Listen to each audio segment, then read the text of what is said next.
back to the channel. Today we're going to unravel some incredibly complex events in Genoa. Rumors are circulating around the Newman family, but what's the truth? In this video, I'll summarize the plot points that will be revealed in the next episode. Stay tuned to see what happens. Hey everyone, welcome back to the channel. It is a crazy, rainy Tuesday night here, and honestly, I am running on fumes and way too much iced coffee right now. But I had to get this out to you guys before the deadline because my head is absolutely spinning from the latest Y&R updates. So let's just dive right into this massive, chaotic mess, okay? And I just have to start by saying I am so incredibly frustrated with how things are going down at Genoa City Memorial Hospital right now. Because just when we thought the Abbott family was finally going to get a minute to breathe, the writers throw us right back into the deep end of the drama pool. So Jack Abbott is finally awake. We saw him open his eyes. We saw that beautiful, tearful reunion with Diane Jenkins Abbott, and we all breathed this huge sigh of relief. But of course, because this is the young and the restless, happiness literally lasts for about 5 seconds before everything goes completely off the rails again. And now Jack is slipping. He is awake, but he is completely delirious. The man lost so much blood when Patty Williams stabbed him, and the trauma of the surgery and everything else is just wrecking his system. So he is laying there in that hospital bed, pale and sweating. And his mind is just a total jumbled mess of memories and nightmares. But here is where it gets really, really crazy. Jack is tossing and turning, and he starts having these fragmented flashbacks to the night he was stabbed, and he remembers something huge. He remembers that Patty Williams was not alone. There was a second mastermind there that night, a shadowy figure pulling the strings. And Jack, in his weak, feverish state, is desperately trying to communicate this to Diane. He is whispering. Just these faint, broken, breathless whispers about who else was in the room. And Diane is leaning over him, her ear practically pressed to his lips, trying to decode what he is saying. Because she is desperate. I mean, think about it, guys. Think about what Diane has been through over the last few weeks. She was held hostage by Dr. Markham. She was framed for stabbing Jack, and she literally just survived Patty trying to inject her with a lethal syringe of digitalis in the hospital hallway. Diane is traumatized. She is running on pure adrenaline and fear. So Diane takes these broken, delirious whispers from Jack, and she tries to put the puzzle pieces together. But she is so panicked and so desperate to end this nightmare that she completely misinterprets what Jack is saying. She hears a word or a name, and her traumatized brain jumps to the absolute wrong conclusion. And she immediately runs to the police with this information. She points Detective James Burrow and District Attorney Christine Blair Romolodi straight toward a completely innocent person in Genoa City.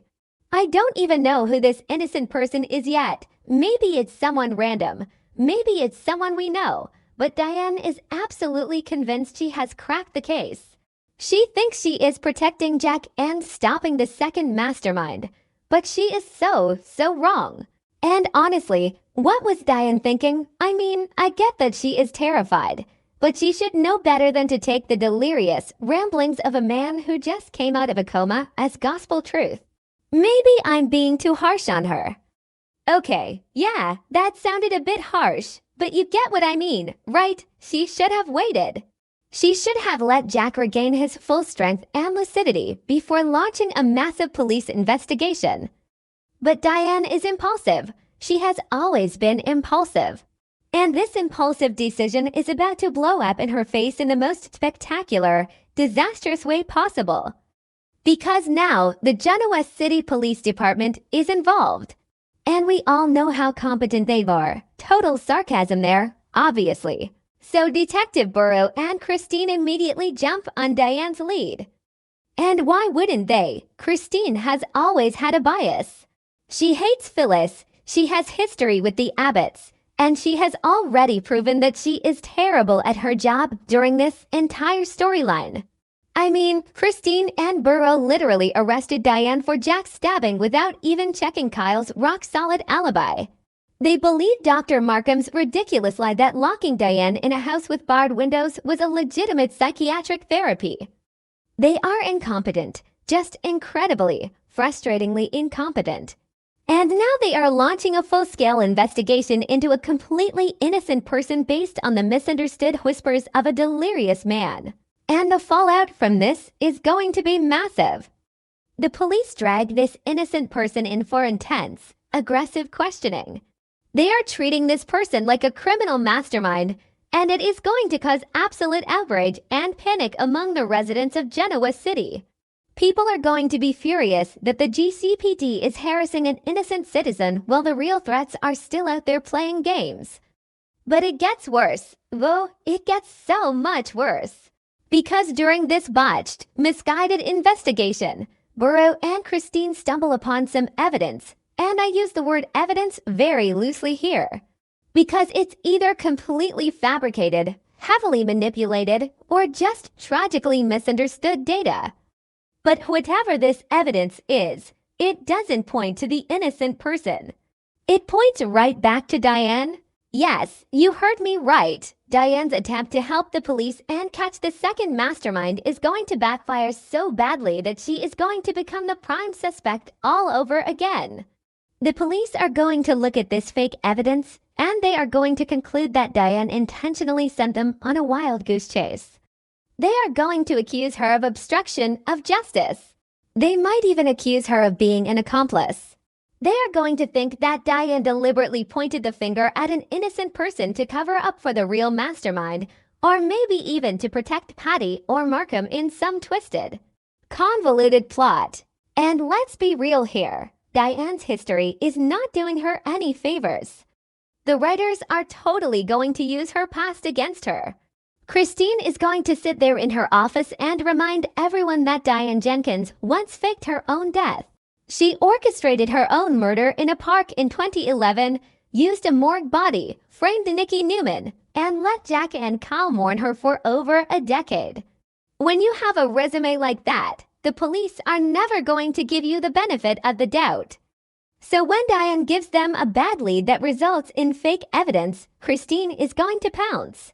She is going to look at Diane and see a manipulative liar who is trying to obstruct a police investigation. And Diane is going to be in more danger than ever.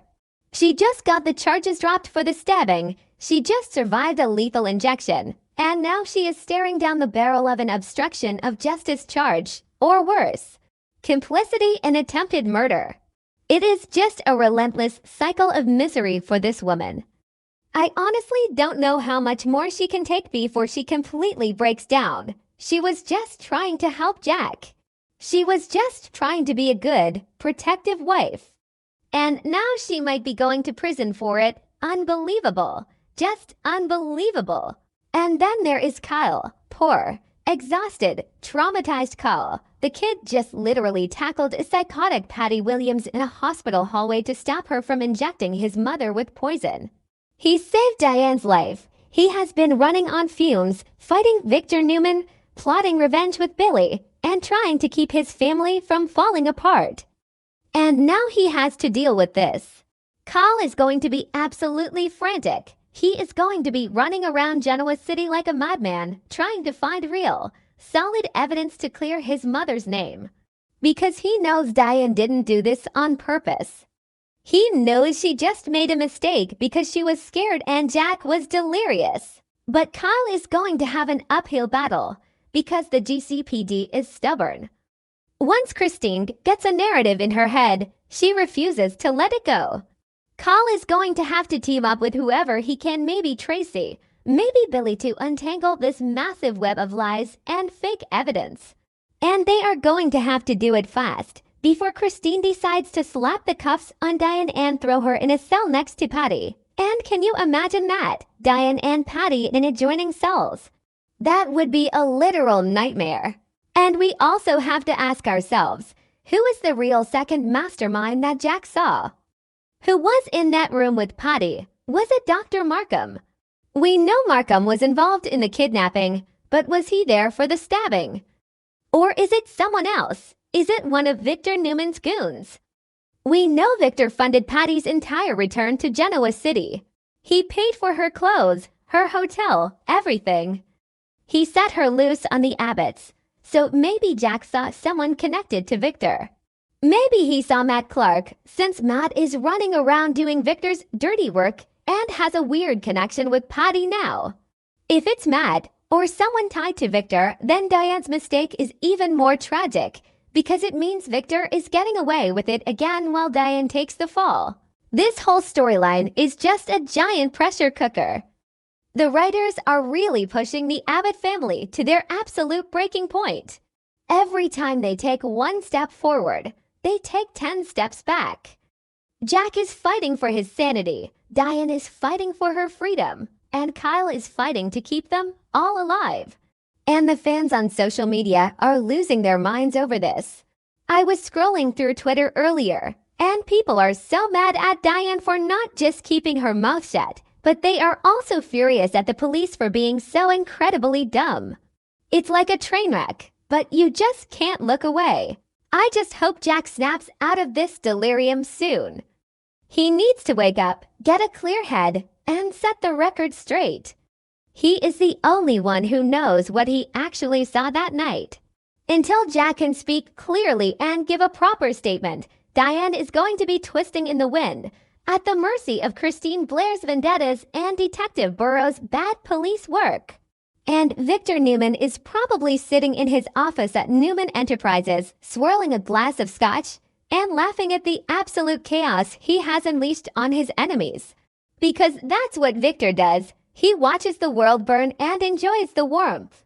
Anyway, I really need to wrap this up before I completely lose my voice from ranting. This show is exhausting, but we love it, right?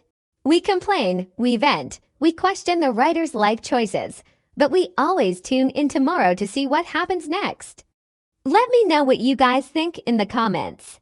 Who do you think the innocent person is that Diane accuses? Do you think Christine will actually arrest Diane again?